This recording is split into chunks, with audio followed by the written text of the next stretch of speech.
Hello friends, आज की इस वीडियो में हम यूपीएससी के द्वारा कराए जाने वाले इंजीनियरिंग सर्विसेज एग्ज़ाम्स के बारे में जानेंगे। यह एग्ज़ाम ईएसई के नाम से भी जाना जाता है, जो कि यूपीएससी इंजीनियर्स को रिक्रूट कराने के लिए करता है 4 डोमेन्स में, यानी civil, mechanical, electrical and electronics and telecommunications.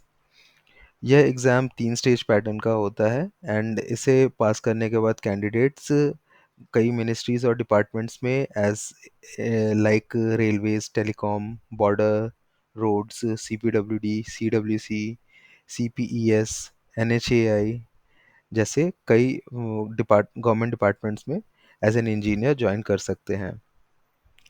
जो डिटेल्स हैं वह 2021 की नोटिफिकेशन के अकॉर्डिंग इस आर्टिकल में आपको दिखेंगी, जिसे आप अपनी स्क्रीन पे भी चेक करते रह सकते हैं।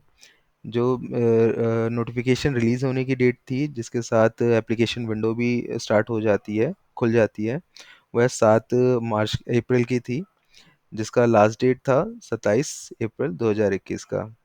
प्रीलिम्स की जो डेट है वह 18 जुलाई 2021 की थी और मेंस का जो एग्ज़ाम है वह 21 नवंबर 2021 को कराया जाएगा। बात करें इसकी वैकेंसीज़ की, तो 215 वैकेंसीज़ निकली थी, जिसमें 7 वैकेंसीज़ जो थी वह पीडब्ल्यूडी के लिए रखी गई हैं। कैटेगरीज वाइज अगर पोस्ट देखी जाए, तो इसमें जो 4 कैटेगरीज होती हैं, civil engineering, mechanical engineering, electrical engineering and electronics and telecommunication engineering, इनमें जो पोस्ट होते हैं वह आप इन टेबल में चेक कर सकते हैं। जो कैटेगरी 1 की पोस्ट होती हैं वो ग्रुप ए की होती हैं। कैटेगरी 2 में ग्रुप ए एंड बी दोनों पोस्ट अवेलेबल हैं।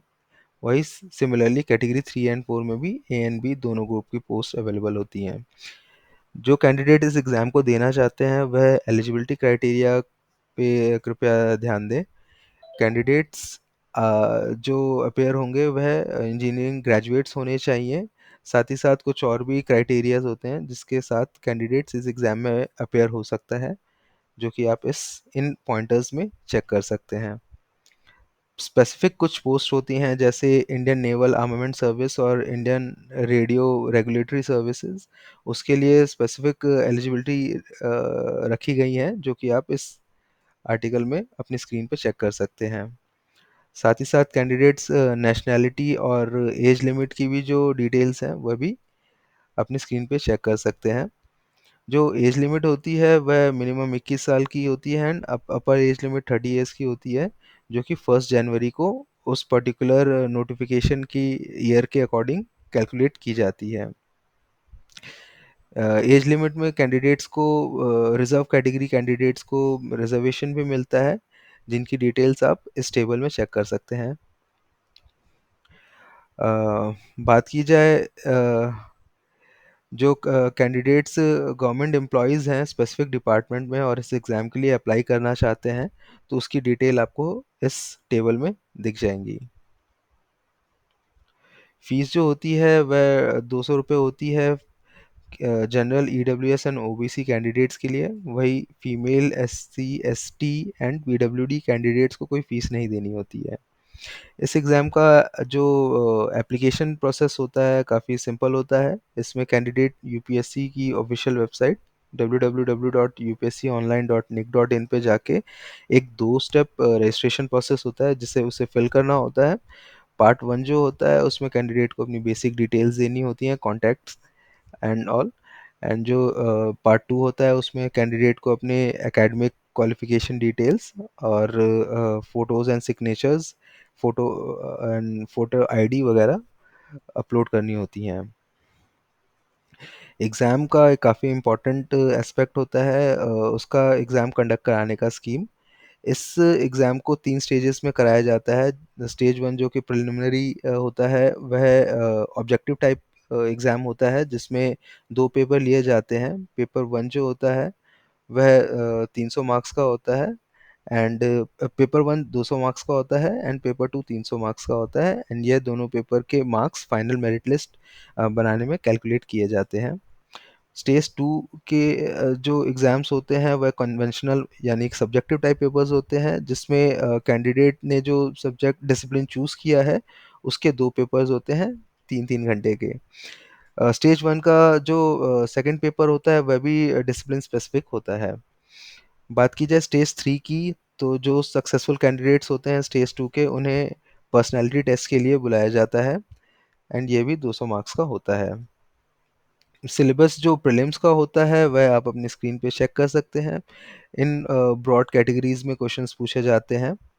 जो मेंस का सिलेबस होता है उसकी डिटेल आप अपने ऑफिशियल नोटिफिकेशन पे चेक कर सकते हैं। साथ ही साथ आप हमारे कम्युनिटी फोरम यानी community.exampathfinder.com पे आके भी इस सिलेबस को एक्सप्लोर कर सकते हैं। एग्ज़ाम का प्रीलिम्स का जो एग्ज़ाम होता है उसका जो टाइमिंग्स होती हैं वह 10 से 12 का पहला शिफ्ट होता है पेपर 1 के लिए, एंड 2 से 5 का दूसरा शिफ्ट होता है। एंड जो मेंस का एग्ज़ाम होता है वह भी एक ही दिन कंडक्ट कराया जाता है, जिसमें पेपर 1 9 से 12 के बीच होता है एंड पेपर 2 आफ्टरनून शिफ्ट में यानी 2 से 5 के बीच होता है। इसके साथ-साथ कुछ इम्पोर्टेंट पॉइंट्स भी हैं जो कैंडिडेट को एप्लीकेशन फॉर्म फिल करने से पहले या इस पूरे एग्ज़ामिनेशन प्रोसेस के थ्रू आउट ध्यान देने चाहिए। यह पॉइंटर्स आप अपनी स्क्रीन पे चेक कर सकते हैं।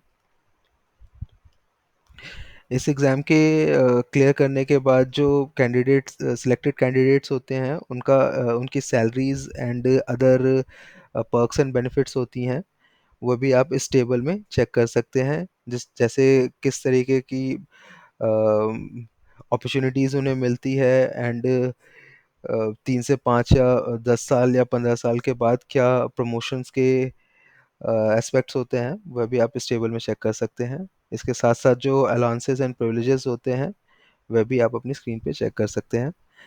आप सभी को अपने एग्ज़ाम्स के लिए all the best. Thank you very much.